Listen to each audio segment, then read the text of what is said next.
없는 분야를 개척한다는 게 되게 힘든 일인 거 아시죠? 그래서 지금까지 살아온 세월이 이렇게 힘들고 어려운 일을, 난관을 극복해오는 일이었습니다. 지금 하는 일은 이제 회사 소개 잠깐, 그 다음에 잠에 대해서, 그 다음에 혹시라도 이게 어떤 일과 업무와 연결될 수 있지 않을까라는 이제 그런 테마를 갖고 할 겁니다. 저희 회사, 저는 이제 제가 1993년도에 1인 기업으로 시작을 했습니다. 그래서 그때는 뭘 했냐면은 맨 처음에는 치아 교정, 그 다음에 턱 교정, 이런 그 뭐 이갈이 뭐 이런 쪽에 그런 구강에 들어가는 장치를 제작하는 이제 교정 전문 이제 그런 기공을 하는 일을 시작했고요. 근데 쭉 가다가 2000년대 초반 그 무렵에 저희 어머니의 수면 무호흡증을 고치기 위해서 이 장치를 이제 개발하게 된 계기가 됐습니다. 그래서 그걸 계기로 해서 이제 교정에서부터 시작해서 이제 수면 쪽으로 넘어오는 시간이 꽤 오랜 세월 걸쳐서 했고, 2010년, 그러니까 벌써 그 10년 가까이 되는데, 그때는 이제 이비인후과 쪽, 이제 여기가 서울대병원, 서울대학교 이비인후과 동문들의 이제 학술대회에 나가서 이제 제 장치를 소개하고 이런 치료법으로 했더니 효과가 좋더라, 이런 뭐 발표도 하고, 그래서 그게 대한 이비인후과 학술대회에서 이제 초청 강연도 하고 뭐 그랬더니 이런 그 상도 받게 되고 방송도 나가게 되고 그런 계기들이 됐어요. 그래서 지금 이게 그 근래 받은 상들입니다. 보면은 이제 시장, 도지사, 청장, 보건복지부 장관, 중소기업 장관, 그 다음에 여기 이제 국무총리 표창까지 받았는데 이제 그 대통령상이 남았잖아요. 대통령상은 매출이 많아야 되더라고요. 매출이 많거나 직원을 많이 채용하거나. 근데 아직 회사가 쪼매갔고요. 대통령상은 잘 떨어지더라고요. 올라가기는 잘 올라가는데 이런 일들이 MBC에서도 이제 그런 방송을 나갔고 MBC, KBS, SBS 뭐 다양한 방송에서 다뤄졌었습니다. 그래서 회사는 아직 규모는 작지만 사람들이 많은 관심을 갖고 있고 또 개척 분야고 그래서 또 효과가 그만큼 있고 그렇기 때문에 관심 갖고 보시면 앞으로 많이 성장할 잠재력이 큰 회사라고 할 수 있겠습니다. 그래서 이 잠이라고 하는 테마를 갖고 회사 이름이 그렇잖아요. 수면과 건강, 수면건강 연구소. 그래서 잠을 주제로 해서 뭔가 사람이 기여할 수 있는 일을 하고 있습니다. 그런데 우리 수면의 역할 잘 알잖아요. 이렇게 피로회복, 기억력, 면역력, 노화, 세포 재생, 뭐 여러 가지 신경계 쪽까지 이렇게 하고 있는데요. 잠을 잘 못 자면 여러 가지 문제들이 생기죠. 이렇게 많은 문제들이 생깁니다. 그래서 생각해 보면 잠을 잘 못 자면 이런 문제가 생긴다. 잠을 잘 자면 이런 문제가 해결이 된다라고 할 수 있겠죠. 그래서 현대인들이 약 30% 정도는 지금 수면 장애를 겪고 있습니다. 굉장히 심각한 문제죠. 잠이라고 하는 거는 그냥 우리가 눈 뜨고 일어나면 그것이 자는 게 아니고요. 잠도 나름의 이 프로그램에 따라서 깊은 잠, 꿈수면 이렇게 여러 가지 단계를 거쳐서 잠이 이루어집니다. 이 단계가 제대로 되지 않으면 잠의 질이 현격하게 떨어집니다. 그래서 이거는 뭐 얘기로 하면은 뭐 한 학기 해야 될 분량인데요. 그래서 간단히 설명해 보면 1단계, 2단계, 3단계 이렇게 잠은 단계를 구분해야 되고 그래서 이 깊은 잠이 가장 몸을 회복하는 시간, 이 깊은 잠에 들어가지 못하면 신체가 회복되지 않는 그래서 정말 그 문제를 갖게 됐죠. 제대로 안 마르고 막 그러면은 기분도 안 좋고 이게 느낌이 별로잖아요. 그처럼 아침에 일어났을 때 밤새 아주 잘 세탁된 빨래처럼 내 몸이 정말 개운하게 일어날 수 있는 그게, 그래서 예를 들자면 빨랫감을 그냥 물에다 담궜다가 그냥 탈수해서 입는 것처럼 우리 몸이 굉장히 무겁고 힘들죠. 우리가 건강하기 위해서는 여러 가지가 필요하지만 이 호흡이라고 하는 부분, 수면이라고 하는 부분, 잘 먹어야 되는 부분, 이렇게 많은데 지금 여기서는 호흡에 대해서 얘기를 하는 거죠. 호흡은 우리가 숨 쉬는 거에 대해서 걱정해 본 적이 없어요. 살면서 우리가 공기가 이렇게 많은 중에 걱정하지 않은 공기의 필요성을 잘 못 느낀 것처럼 호흡에 대해서 걱정을 하지 않는데 잘 때는 이 호흡의 문제가 나타나기 시작하죠. 그래서 그 호흡의 문제가 나타나면 제일 문제가 산소 결핍이 발생한다는 거죠. 숨이 제대로 못 쉬어지면. 그 다음에 수면이 제대로 안 돼서 생기는, 자다가 중간중간 계속 깨기 때문에 수면이 질이 현격히 떨어지는데, 이때는 가장 뭐가 문제냐면 호르몬의 문제가 생깁니다. 잠을 잘 때 분비되는 호르몬이 있고 깨어났을 때 분비되는 호르몬이 있는데 이게 교란이 생겨요. 혼란이 생겨서 호르몬이 뒤죽박죽이 되는 거죠. 그래서 여성들 같은 경우에는 특히 갱년기 넘어가면서 호르몬 변화가 급격한데 여기에 수면무호흡증, 코골이까지 겹쳐버리면 굉장히 힘들어지는 경우도 많습니다. 그래서 여러 가지 그런 문제들을 안고 있는 게 이 수면에 대한 문제죠.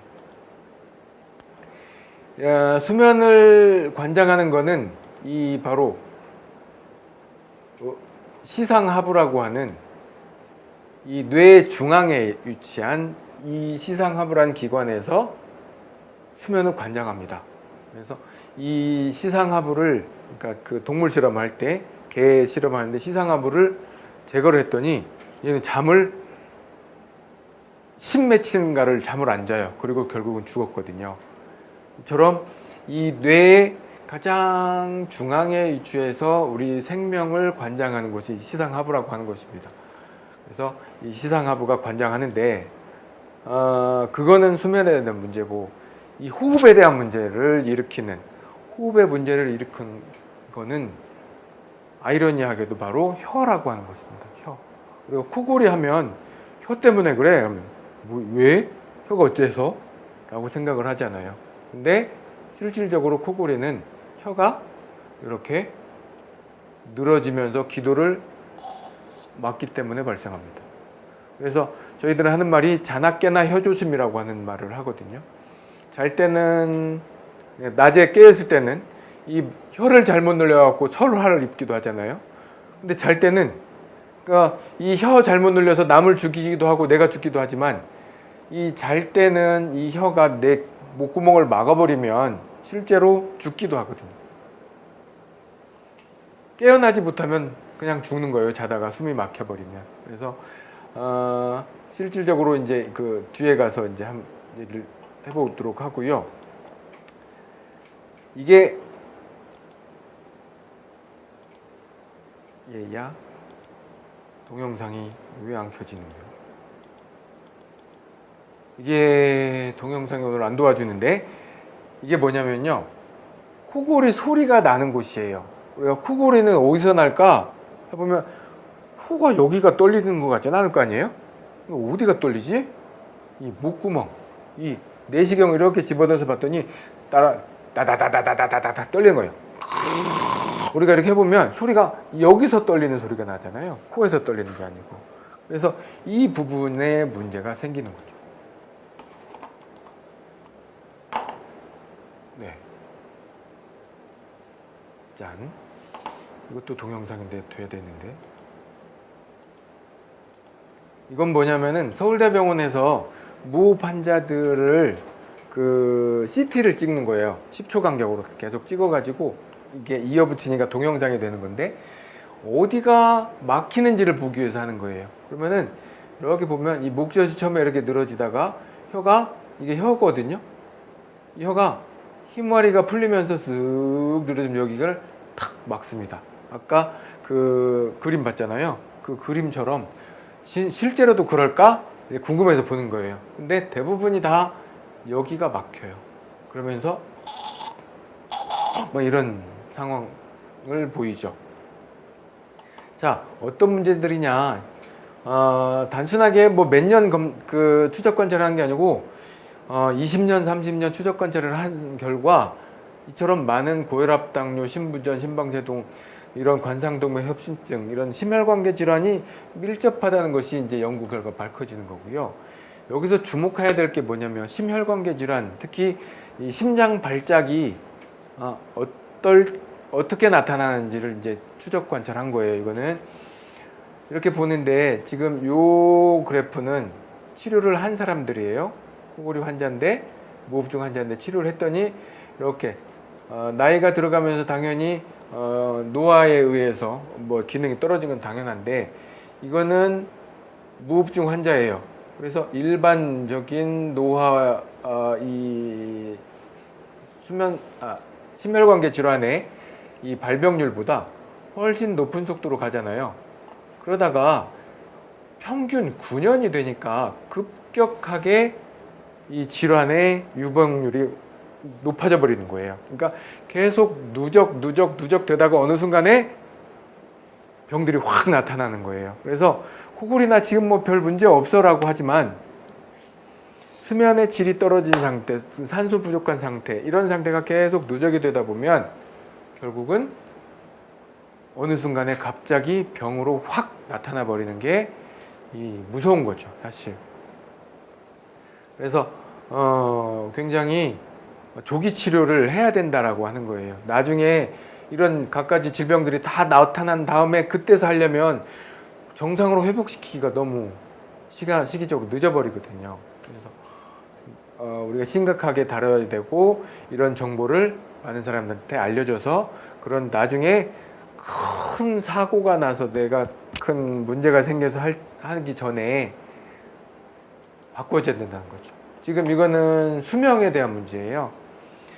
정상적인 노화에서 자연사, 노화에 의한 사망 이 수치보다 무호흡 환자들은 훨씬 더 급격하게 떨어져요. 이게 보면 약 120년, 10년 추적 관찰했는데 10년 되니까는 거의 50% 가까운 사람들이 돌아가셨다는 거죠. 무호흡증이 이처럼 건강과 수명에 아주 밀접한 영향을 미친다는 거죠. 그래서 이처럼 문제가 심각한데 어떻게 해결을 해야겠느냐 했더니 아까 말씀드린 대로 문제가 여러 가지다. 근데 골격적인 부분, 저는 사람을 이렇게 보면 이 사람이 코를 골지 안 골지를 대략 보이거든요. 그게 뭐냐면은 이 골격적인 문제 때문에. 그래서 그냥 장난삼아 관상이라고 하는데 이 아래턱이 짧거나 또는 뒤로 밀려 있거나는 거의 대부분이 코를 골아요. 왜 그러냐면 기도가 좁거든, 그런 사람들은. 목이 이렇게 가는 사람들도 기도가 원래 태생적으로 좁아서 나이가 좀 들어가면 금세 코를 골아요. 근데 아이러니하게도 코골이 소리가 없는 코골이도 있어요. 이게 날씬하신 분들, 심하게 날씬하신 분들이 숨이 이렇게 쉬어지는 게 아니고 얌전하게 쉬어요. 얌전하게 쉬는데 기도가 좁아져서 숨쉬기가 되게 답답한데 코 안 고니까 그냥 모르고 사는 거예요. 근데 그런 사람들을 보면 자다가 중간에 깨고 한숨 쉬고 자는 동안에 한숨 쉴 일 뭐 있어? 아이고 걱정이 참 많은가 보다. 근데 내가 숨쉬기가 답답해서 그런 거거든요. 자, 그처럼 이 골격적인 부분은 기도가 태생적으로 좁기 때문에 문제가 많습니다.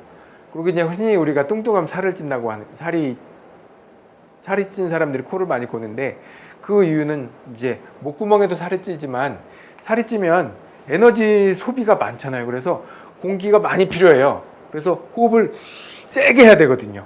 그럼 세게 하는 만큼 코골이 소리가 커지는 거예요.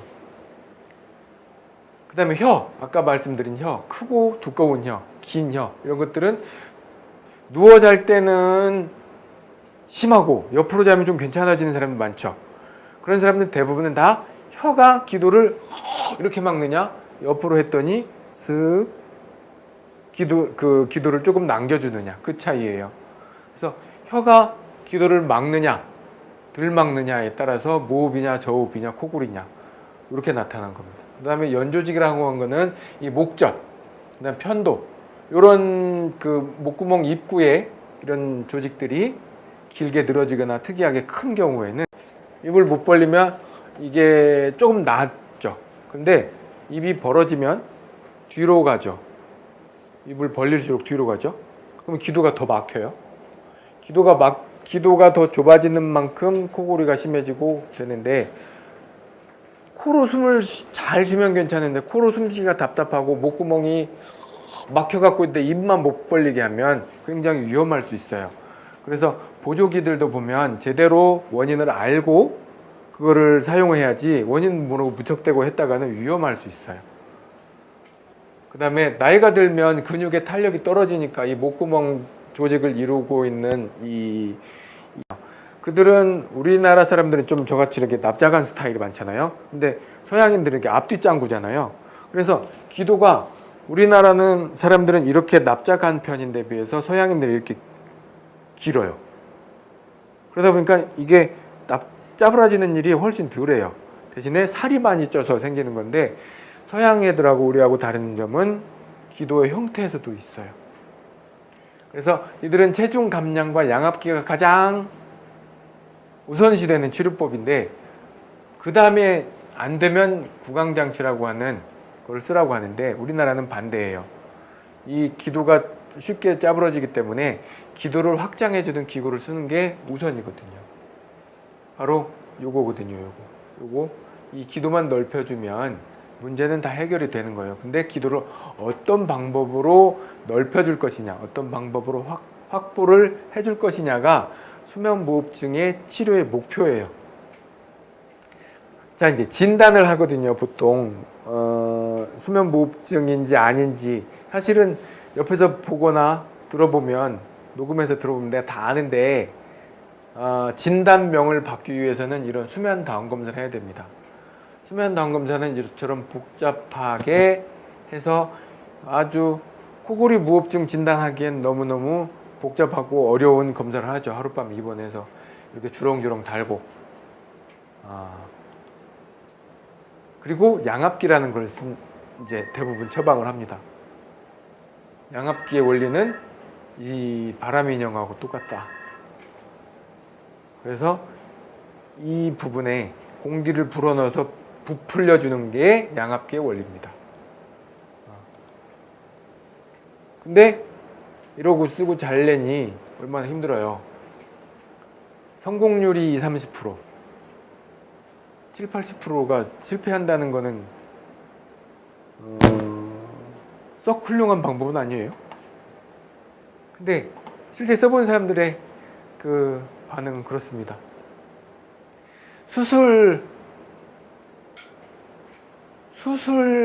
코골이 수술이 어떤 종류가 있는지 아세요? 그냥 이건 대표적인 건데요. 코가 막힌다고 해서 비중경 망곡 수술 또는 비염 수술 많이 합니다. 대부분 이비인후과 가면 코를 손댑니다. 근데 코가 차지하는 비중은 1, 20%밖에 안 돼요. 코골이에서. 그리고 하나 많이 하는 수술이 이 목젖 떼내는, 연구개 떼내는 수술을 합니다. 이런 수술의 문제가 바로 이 물 마시다, 국물 마시다가 자꾸 기도로 넘어가고 코로 넘어가고 하는 부작용이 많죠. 그래서 이제 편도가 큰 사람들은 이렇게 떼어내 주는 게 좋겠죠, 당연히. 그래서 수술은 이렇게 큰 편도나 목젖이 특이하게 많이 너무 늘어진 사람들은 수술하는 게 좋은데 이 나머지는 수술을 하면 그닥 원인이 이게 아니기 때문에 그렇습니다. 그 다음에 혀가 아까 늘어진다고 했더니 혀가 늘어지는 걸 방지하기 위해서 이런 수술이 있어요. 여기를 뼈를 구멍을 뚫어가지고 혀를 이렇게 당겨주는 수술도 있거든요. 이게 한 1,500만 원 정도 하는데 효과는 몇 년 지속이 안 됩니다. 이처럼 수술은 고통이나 비용 그런 부작용에 비해서 효과가 또는 부작용이 너무 많기 때문에 효과는 떨어지고 부작용은 크고 하기 때문에 웬만하면 맨 나중에 하는 방법으로 생각해야 되는데 여기 오면은 이제 얼굴을 한번 보고 사람들의 혀를 다 봅니다. 특히 이렇게 생긴 혀는 백발백중입니다. 혀를 해보세요. 해보면 이빨 자국 이렇게 찍혀 있는 사람들이 있어요. 그 사람들은 왜 그러냐면 혀가 입에 비해서 구강에 비해서 이렇게 큰 거죠. 그래서 이빨 사이에 거의 낑겨 있다시피 해요. 그러면 이 혀가 이렇게 좁은 집에서 힘들게 살다가 밤에 돼서 할 일이 없어지면 얘가 말려버립니다. 아이고 나 죽겠네 하고 퍼져버려요. 그러면서 뒤로 쓱 말리면서 기도를 막는 그런 현상을 보이는 게 이렇게 기도를 막아버리면 뭐 병 뚜껑을 딱 막아버리면 숨을 어떻게 쉬어요? 우리는 이 틈으로 숨을 쉬는데 그래서 혀를 보면은 보여요. 이 사람이 코를 골지 안 골지. 혀를 뽑아버릴까요? 잘 때마다 혀를 뽑아서 놓으면 좋겠는데 그럴 수는 없으니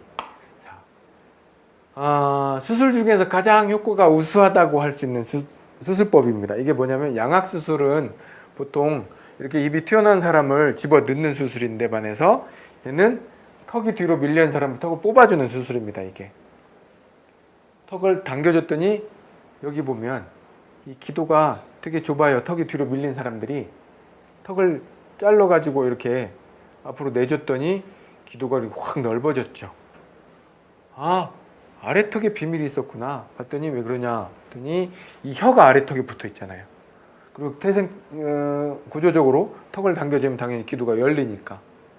그래서 이처럼 턱을 당겨줬더니 기도가 열리더라 라고 하는 정말 단순한 이런 여러 가지 신경을 절단해서 하기 때문에 그 다음에 이제 이 골이 잘 안 붙어가지고 여러 그런 심각한 문제들이 많습니다. 그런데 효과는 되게 좋다고 했잖아요.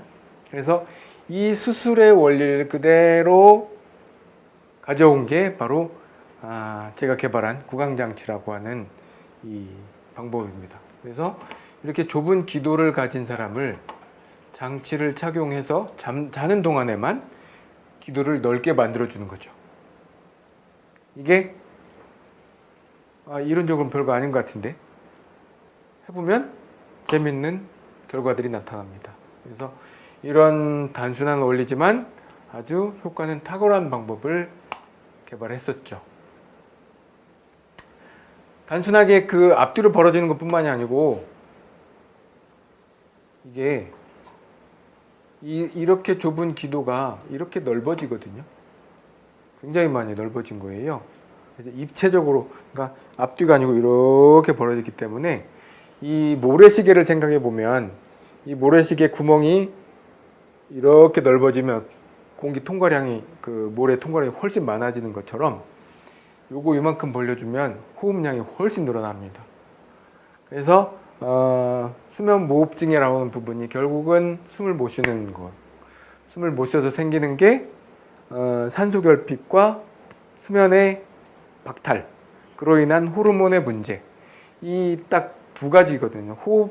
산소와 호르몬의 문제를 가져오기 때문에 수면 무호흡증은 굉장히 문제가 된다는 겁니다. 자, 문제를 해결하는 방법은 알았잖아요. 이제 기도를 넓혀주면 된단 말이에요. 그러면 기도를 넓혀주는 일을 저는 하고 있잖아요. 사람들의 기도를 넓혀주는데 어떻게 넓혀줄 것이냐? 수술하지 않고 양압기 안 쓰고 넓혀준단 말이에요. 한 뉴스가 있습니다. 지금 2018년 7월, 지난달이죠? 그때부터 뭘 했냐, 정부에서 수면다운 검사가 지금까지 보험이 안 됐는데 보험 적용을 해줬고요. 양압기도 보험을 적용해 주기로 했습니다. 왜? 이렇게 심각한 문제가 있기 때문에 국가에서 이런 질병에 대해서 지원을 해주는 게 맞다라고 이제 결정이 최근에 난 거죠. 그래서 본인 부담금이 적기 때문에 수면 무호흡증 치료를 하고자 생각하는 사람들이 많아질 것이고, 이 보험으로 인해서 많은 사람들이 무흡증이 심각하구나 라고 알게 될 것이고, 코골이가 무흡증으로 발전한데 악화된데 이런 것도 다 알게 될 것이고, 그러다 보면 지금까지 코골이 환자의 심각성을 몰랐던 사람들이 훨씬 많았다면 이제부터는 이 심각성을 아는 사람들이 훨씬 많아질 거다는 얘기죠. 근데 지금 우리나라 코골이 인구를 대략 2천만 명 정도로 보고 있습니다. 근데 무흡증 환자는 한 200만 명 정도에 육박하지 않을까라고 의학계에서는 추산을 하고 있습니다. 근데 건강보험에서 지원을 해준다고 하는, 보험을 적용해준다고 하는 기준치, 아주 중증의 무흡증 환자들을 잡으면 한 5%도 채 안 될 정도, 일반 환자의 5%도 안 될 정도의 환자들만 혜택을 보게 될 겁니다. 그럼 나머지 95%는 알아서 해야 되는 거예요. 그리고 지금 현재 의료시설로는 1년에 10,000명을 최대로 치료하지 못합니다. 수면 다운 검사기가 전국적으로 해봐야 100여 대밖에 안 되고, 그러면 그거를 매일매일 돌릴 수도 없고, 주말 쉬어야지, 뭔 쉬어야지, 3분의 2밖에 가동이 안 되잖아요. 근데 수면 검사는 한 사람밖에 검사를 못 해요. 풀로 돌려도 1년에 10,000명 하기 힘들어요. 그런데 무흡 환자들은 200만 명이에요. 이 사람들이 그래서 지금 보험이 된다 해서 이제 병원에다가 막 가서 했더니 지금부터 뭐 10월 내년으로 넘어가기도 하고, 이제 그렇게 검사가 밀려 있습니다. 그래서 저는 생각한 거죠. 이제 드디어 기회가 오는구나. 지금까지 10여 년을 수면 분야에 열심히 하려고 노력합니다. 뭐야 얘 또. 얘 또 뭐야? 뭐 쉘인가 뭐 켜진 거 아니야 이게? 나 정말 전자기기를 안 치네요. 제가 아직까지 하는 일들이 다 핸드메이드라서요. 다 맞춤형이 지금 핸드메이드거든요. 그래서 이 시장성은 어마무시하게 크다라고 하는 겁니다. 그래서 병원의 치료를 받지 못하는 95%의 사람들을 대상으로 이 비즈니스가 가능해질 것이다 라고 하는 이제 드디어 수면 아래 잠자던 수면이란 분야가 수면 위로 솟구치는 계기가 될 거라고 저는 이제 생각을 하고 있습니다. 그래서 때가 왔다. 무슨 때? 수면 사업이 뭔가 진짜 돈이 될 때가 왔다. 왜 그러냐면 양압기 보험으로 해줘도요 70-80% 실패할 거거든요. 양압기 쓰기가, 이걸 매일 쓰고 잔다고 생각해 보세요. 보통 사람이 하진 못하거든요. 그럼 뭔가가 할 것이고, 수술을 했는데 이런 상황이 된다. 수술 재발. 그 다음에 사람들이 이제 점점 수술하는 거에 대해서 거부감을 많이 갖고 있기 때문에 이게 그 대안으로서 저희가 하고 있는 구강장치라고 하는, 바이오가드라고 하는 이게 훌륭한 대안이 될 것이다. 이미 2014년도에 신개발 의료기기로 국무총리 표창을 받고 이게 뭐냐면은 2014년도에 그 탑10 그 기술혁신 대전에 참가했던 1년 동안 참가했던 제품 중에서 10개를 선정했는데 그 중에 저희가 이제 선정이 됐다는 거거든요. 그래서 지금 요거는 전에 의료기기 등록하고 한동안 실손보험이 됐었어요. 그래서 저희는 지금까지 계속 병원만 공급했어요. 서울대병원부터 부산대병원까지 각 대학병원 또는 그 수면 전문 그런 병원들에게 공급을 했었는데, 건강보험이 그냥 그 비급여 본인 부담 100%로 결정이 됐고, 그 다음에 실손보험이 결국은 재판까지 했는데 삼성화재, 동부화재 이 큰 보험사랑 싸워가지고 이거는 보청기나 안경처럼 그냥 본인 부담으로 해라 라고 하는 게 결정이 나버리는 바람에 굳이 병원에 우리가 목을 메고 의사들에게 이걸 할 이유가 없어진 거예요. 그러면은 우리도 살아야 되니, 그러면은 B2C, 직접 고객을 상대로 할 수 있는 그런 비즈니스로 바꿔야겠다라는 생각을 한 거예요. 그게 최근, 작년이죠, 작년.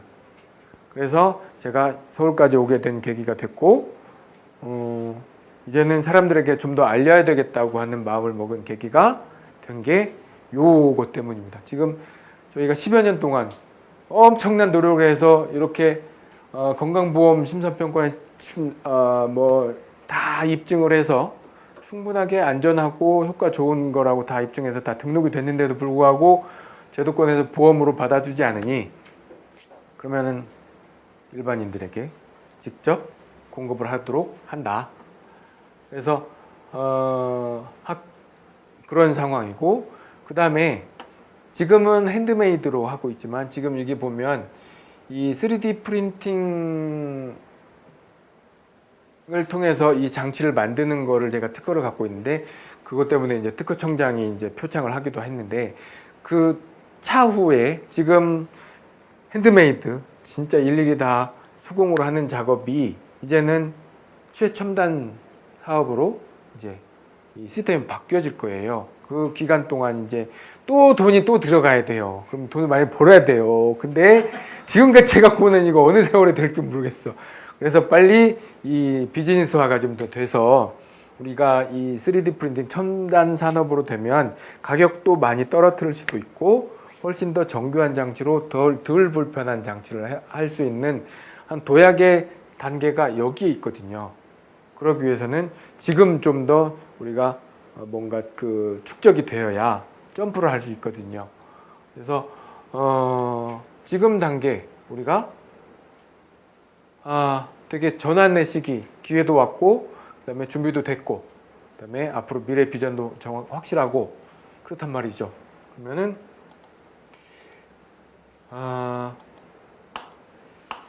여기서 그만하라고 하는 것 같은데, 앞으로 더 얘기가 잠깐 남아 있는데 뭐냐면 결국 비즈니스라고 하는 게 남들이 다 하는 거 하면은, 통닭집이 특히 그렇잖아요. 뭐 몇만 개가 있다던데, 그 사람들이 다 여기저기 많으니까 안전하고 생각하고 하지만 그 별 벌이는 안 되잖아요. 근데 이거는 이미 검증이 됐고 사업화된 것까지가 지금 그 전환기에 있단 말이죠. 그래서 이거는 잠재 고객 많고, 그 다음에 회사에서 지금까지 쌓아온 기술력으로 이런 문제들은 다 해결이 될 수 있기 때문에 저희는 생각할 때 이 비즈니스적으로도 충분한 가치가 있다라고 하는 생각을 하는데, 지금까지 저희가 이런 사업적인 어떤 접근을 안 하고 그냥 병원에 공급해주는 공급업자 역할만 하다 보니까 이게 아직 시스템을 못 잡았던 거예요. 그래서 이제 또 시작인 거예요. 그래서 함께 할 많은 분들을 뭐 많이 할 필요도 없을 것 같고요. 제가 일단 1차적으로 한 100명, 그 다음에 500명 정도만 딱 잡고 해야지 뭐 개나 소나 다 하면 안 될 것 같아요. 그래서 그런 계획을 갖고 첫 스타트로 이런 시간을 마련했는데, 역시 쉽지 않다. 일단 첨단 기기가 말을 안 들어요, 정말. 그래서 3D 프린팅으로 가는 과정도 이처럼 그냥 쓱 가지는 않을 거예요. 계속 많은 사람들 테스트 해보고 뭐 해보고 뭐 해보고 하면서 계속 가야 되는데, 거기까지 뚝딱 되지는 않을 거란 얘기죠. 그래서 많은 사람들의 도움이 필요하고 또 함께 해야 될 일이기도 하고요. 그래서 차근차근 이 사업을 만들어 가고자 하는 의미에서 이 시간을 만들어 봤습니다. 질문이 있으시면 질문해 주셔도 좋습니다. 저는 이 만드는 건 잘하는데요, 이런 거는 좀 약하니까 여러분들이 좀 도와주세요. 다 보니까 선수들, 고수들 이런 부분이신 것 같으니. 그러면 네. 편도가 부은 사람도 네. 코를 골면서 네. 편도가 부었기 때문에 코를 고는 이유도 되겠네요. 그렇죠. 그 편도를 잘라내면 네. 훨씬 더. 네. 제가 몇 년 전에 편도가 너무 부어가지고 진짜 숨이 안 쉬어요. 평상시에도. 뭐 너무 부으니까 아프기도 하고 그때 제가 바이오가드를 꼈습니다. 그랬더니 겨우 살겠네. 편도가 부었을 때도 바이오가드가 필요하구나. 바이오가드는 단지 코골이용으로만 쓰는 게 아니고요. 여성들의 미용용으로도 굉장히 좋습니다. 잠을 잘 자야 피부가 좋아진다는 건 다 알잖아요. 근데 의외로 여자들의 그 수면 상태가 안 좋기 때문에 그래서 일본 같은 경우는 잠을 잘 자게 하는 것이 피부 미용에도 효과적이다라고 해서 잠을 잘 자는 다양한 방법들이 미용에도 쓰입니다. 근데 구강 그냥 딱 했는데 잠 잘 자고 컨디션 좋아지면 당연히 좋아지죠. 예를 들어서 술을 마시고 와서 네. 잠을 잘 때 네. 특별히 코를 더 골아요. 그렇죠. 그러면 옆으로 누워요. 네. 그 옆으로 누우면 좀 덜하더라고요. 네. 자, 술을 마시면 몸이 더 근육이 다 늘어지죠. 더 처지잖아요. 그래서 혀도 목젖도 다 늘어집니다. 더 심하게. 두 번째, 알코올을 분해하기 위해서는 산소가 많이 필요하죠. 산소 소모량이 많아져요. 그래서 숨을 많이 들여서야 되니까 코골이가 더 심해져요. 그 다음에 세 번째, 붓잖아요. 그래서 이 내부 점막이 붓기 때문에 기도가 좁아져요. 그러니까 여러 가지 악조건이 동시에 와요. 그래서 옆으로 누우면은 좀 나는 거는 이 처지는 게 좀 옆으로 처져서 좀 나은 거고요. 그래서 이 바이오가드를 하는 술 마시면 꼭 하라는 이유가 이 숙취가 훨씬 덜 하거든요. 산소 공급이 잘 되기 때문에. 예를 들어서 아까 말씀하셨던 것처럼 이렇게 코골이를 하는 사람들이 이렇게 그 비강 쪽을 네. 수술을 해요. 네. 그러면 어느 정도는 좋아졌는데 다시 재수술을 해야 된다고 하더라고요. 일단 수술은 완전히 잘라내기 전에 다시 이 부분이 점점 다시 원위치로 돌아가는 게 있고요. 잘 자란다고 들었어요. 그러니까 원인을 해결하지 않고 그냥 증상만 눈에 보이는 걸 잘라내기 때문에 원인에 의해서 또 뭔가 자라나거든요. 그래서 그런 거 하고 코로 숨 쉬면 호흡량이 많아지기 때문에 소리가 좀 줄어드는 역할은 분명히 있어요. 그래서 우리 제품 중에도 이 코로 호흡을 잘하게 하는 제품이 있어요. 근데 아까 봤다시피 혀가 막는 거는 코하고는 상관이 없거든요. 그래서 그냥 코는 기본적으로 뚫어주긴 해야 돼요. 코로 숨을 정상적으로 쉬는 게 정상이니까. 네. 가장 핵심은 혀. 이게 불면증 있는 사람한테 효과가 있나요? 불면증이 두 가지가 있어요. 입면장애, 잠들기가 어려운 사람, 그 다음에 중간에 깨는 사람. 그래서 중간에 깨서 잠이 안 드는 경우가 많잖아요. 근데 중간에 깨는 경우는 대부분 호흡과 연관성이 있어요. 자다가 답답한, 숨쉬기가 힘드니까 하다가 턱! 그게 저희 어머니가 그랬거든요. 불면증이라고 해서 병원에 갔어요. 병원에 갔더니 수면제만 딥다 준 거예요. 수면제는 더 몸 근육을 이완시켜서 더 심하게 악화시키거든요. 그러면 병 고치러 갔다 병을 더 심하게 악화시켜버리는 영향을 줘요. 그래서 입면장애, 그러니까 잠들기 어려운 경우는 좀 심리적인 문제가 크고요. 호르몬의 문제도 좀 있고요. 근데 중간에 깨는 거는 호흡과 연관성이 되게 많아요. 예를 들면 예민한 사람은 금방 잠이 안 들잖아요. 네. 그리고 아까 호르몬 문제라고 하셨는데 갱년기 쪽에 이해는 좀 안 되잖아요. 멀어 보이잖아요. 근데 이게 수면 무호흡으로 인해서 잠을 제대로 못 자고 산소가 부족해지면서 뇌 기능이 손상이 와요. 그러면 뇌세포가 파괴될 때는 뇌는 가장 예민해질 수밖에 없잖아요. 그 스트레스 많이 받고. 그래서 잠을 잘 자게 되면 그런 증상들도 훨씬 줄어들어요. 자는 동안에 호르몬이 대부분이 많이 방출이 되는데 잠을 제대로 못 자면서 뭔가를 하려고 하면 정말 약물에 의존할 수밖에 없는데 그 약물이 결코 근본 해결책은 아니라는 거죠. 가장 기본은 잠을 잘 자야 된다. 그 잠자는 조건을 분석해서 원인을 찾아서 환경을 만들어주기만 하면 돼요. 근데 바이오가드를 했을 때 그게 평소에는 그냥 아무것도 안 하고 자다가 그 넣고 잤을 때는 이게 좀 불편하지 않을까요? 처음에 안경 쓰실 때 어땠어요? 어색하고 불편하고 아씨 이걸 써 말어. 근데 필요하니까 쓰잖아요. 근데 또 쓰다 보니까 익숙해지잖아요. 마찬가지더라고요. 자고 나면 이렇게 아프다고 하고 잤을 때 아프다. 아프다 한 사람은 뭔가 안 맞는 거예요. 안 아프면서 효과를 볼 수 있게, 불편하지 않은 효과를 볼 수 있게 해야 되는 거죠. 그러면 이게 핸드메이드니까 계속 하다가 불편하면 몇 차례 수정이 가능한 네. 거예요? 아예 다시 만들기도 하는데요. 맞아요. 틀리같이. 네. 틀리같이 맞춤. 네. 다 수정해서 최적의 상태로 맞춰서 가장 편하게 쓸 수 있게 해주는 거예요. 안 하다가 하고 자니까 아프다. 아무래도 그게 그래서 여기서 여기까지 점프를 해야 되는데 이게 처음에 갑자기 빡 하려면 무리가 많이 따르잖아요. 그래서 계단을 여러 개 둬서 차근차근 올라가게 하는 거거든요. 그래서 조절기를 달아놓은 거고 조절을 살살 해가면서 달래가면서 가야지 욕심껏 덜컥 갔다가는 탈이 나죠. 그래서 훈련이 필요한 거예요.